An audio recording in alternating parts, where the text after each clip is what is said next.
makers of Ex-Lax present Strange as It Seems.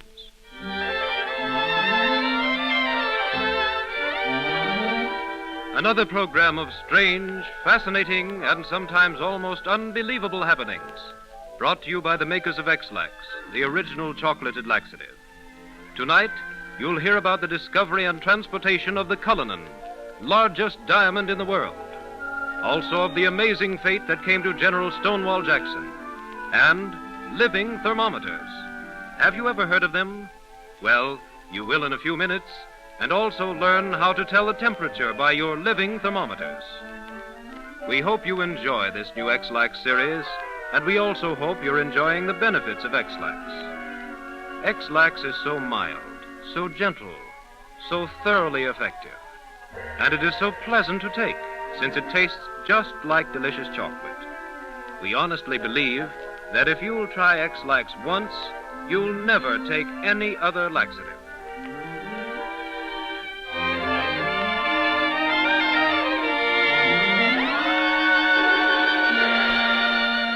The world's largest diamond.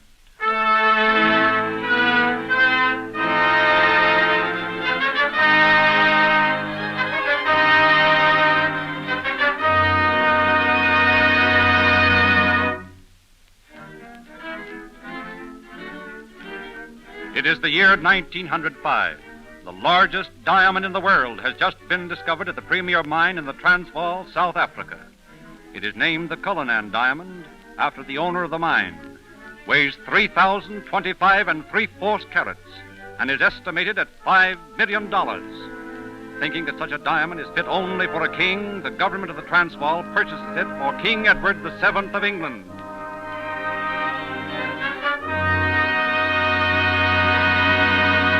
Now the problem arises. How is the enormous diamond to be sent across deserts and seas to England without risk of theft?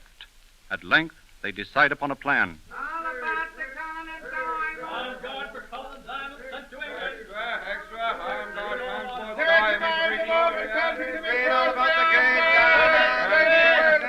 diamond. Under an armed escort, the priceless diamond, sealed in a special case, is transported by train to Pretoria, capital of the Union of South Africa.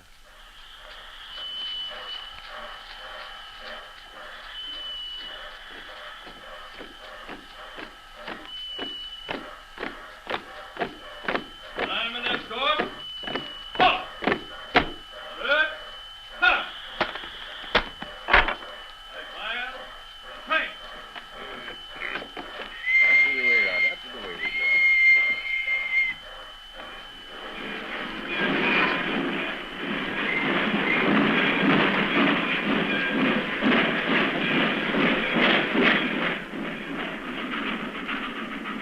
Through vast stretches of open country, veld, bush, through Kaffir village and city of the Boers, moves the convoy train until it pulls into Cape Town, where a liner is waiting for its precious cargo.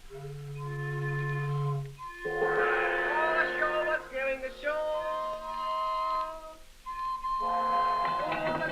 What's killing the show?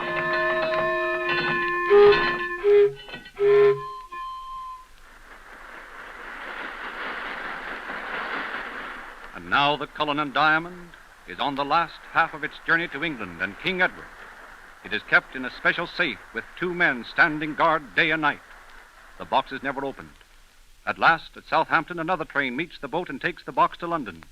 Here it is rushed from the station to a secret meeting place. Many illustrious personages are there to watch the opening of the box, which holds the largest diamond in the world. Please stand back a little, gentlemen. You'll all be able to see.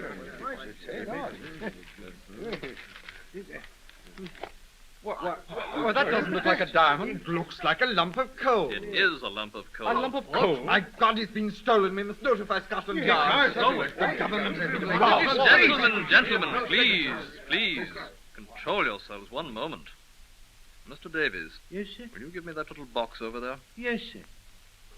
Now, this box came by parcel post this morning. But I say, this is a bit of an outrage, asking us here for this parcel. I agree. Trying to put us off by showing some other piece of tomfoolery. Just a minute, please. I want to open this other box.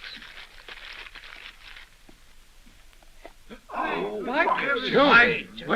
Gentlemen, this is the Cullinan Diamond.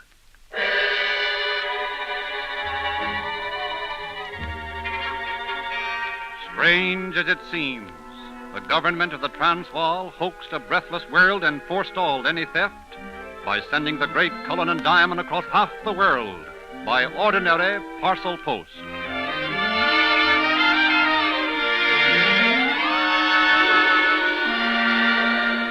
Stonewall Jackson, the Accidental Martyr. Stonewall Jackson, one of the most brilliant Confederate generals in the Civil War, was Robert E. Lee's right-hand man. On May 1st, 1863, the Federal Army, under General Hooker, threatened to envelop the Southerners at Chancellorsville, Virginia. Then Lee and Jackson planned one of their boldest strokes. Jackson and his whole corps moved secretly around Hooker's right, and on May 2nd made a surprise attack on the unsuspecting Federals. It is a moment of victory. Jackson and some of his men ride ahead to organize the pursuit of the demoralized Northerners.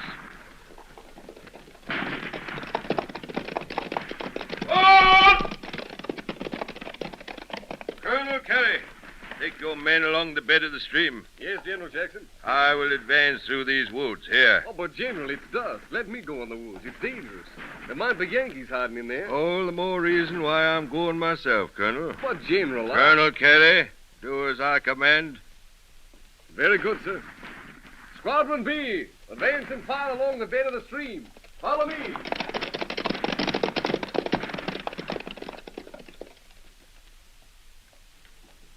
Major Weston. Sir? There is a shortcut through that clump of woods. I used to know it as a boy. The Yankees will never suspect it. Yes, General Jackson. Follow me.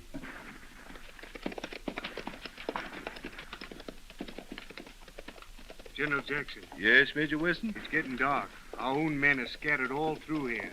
I wouldn't want them to mistake us for Yankees. Oh, they won't do that. Look, sir. What? Through there. I can see some men moving through the trees. There are men. I'd better let them know who we are. No, don't shout. I don't want the Yankees to know we're in here at all. But, General, after an attack, men are nervous. They don't think clearly. Oh, hold my horse, Major. I'm hit. He's going to bolt. Quick. Hold him. There. I can fall clear of him now. Let him go. Oh.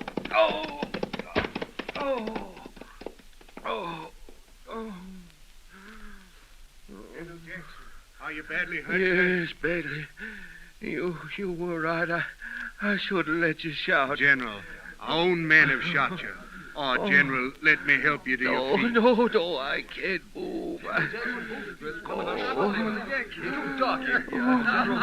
shot him. General Jackson, I shot you. I want to die. Quiet, my boy, quiet. No, put down that gun. Jackson, I didn't know. I know that you were but doing your duty. I don't want to live anymore. Oh, there, now, quiet, my boy, quiet. Oh, Major Weston, don't stay here. Leave me at once. This is war. We cannot leave you, sir. Obey my order. But, General Jackson, leave you alone in a strange place, wounded? Obey my orders. Very well, General. Go. Men, follow me. A strange place, is it? When I used to come here as a little fella, even this tree is an old friend. An old friend.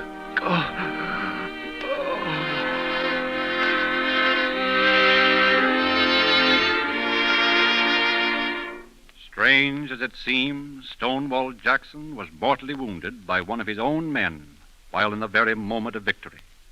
On hearing of the tragedy, General Robert E. Lee said, "I should have wished for the good of the country to be disabled in his stead."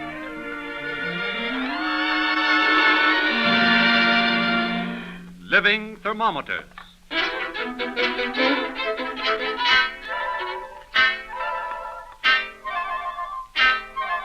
The type of thermometer used in the present day was discovered by the great scientist Galileo about the year 1612. But long, long before that, there existed thermometers had anyone been able to recognize them.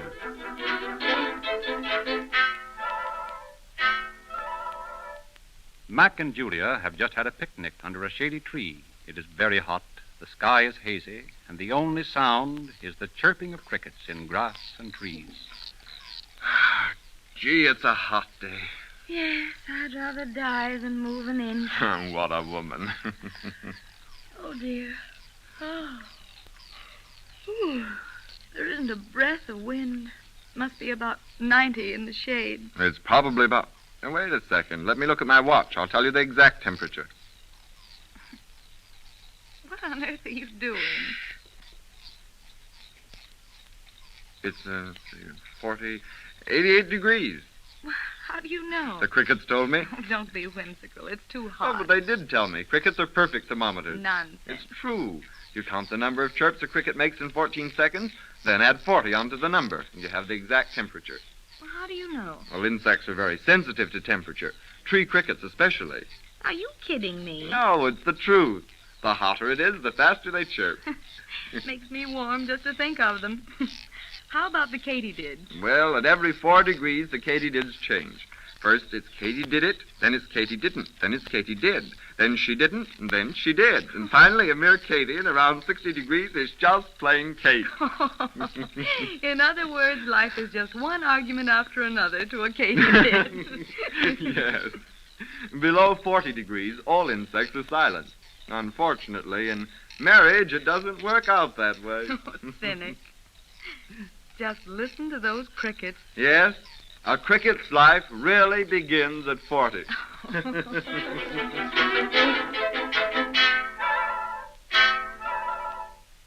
Strange as it seems, crickets actually are thermometers. To find the temperature, count the number of chirps a cricket makes in 14 seconds. Then add 40. If you compare your total with a thermometer, you will find the result to be practically identical.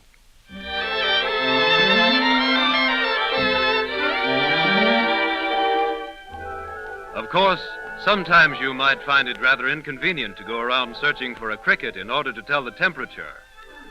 But almost at every turn, where there's a drugstore, you'll find the familiar Ex-Lax thermometer. A reliable thermometer, advertising a reliable laxative. For 28 years, the favorite. Next time you need a laxative, won't you try Ex-Lax? You'll find it gentler, milder, yet completely effective. You'll find it delightful to take, since it tastes just like delicious chocolate. You'll find that it's the ideal family laxative, since it is equally good for young and old alike. And this is pleasant, too. It only costs 10 cents a box.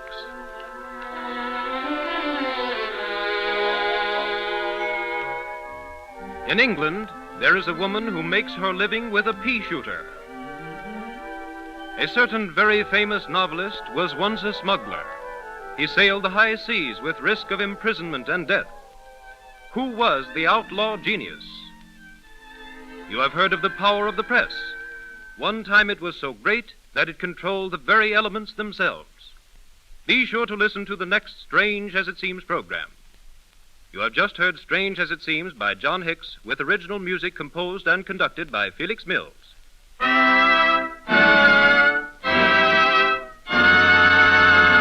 Eggs can be soft-boiled by sound.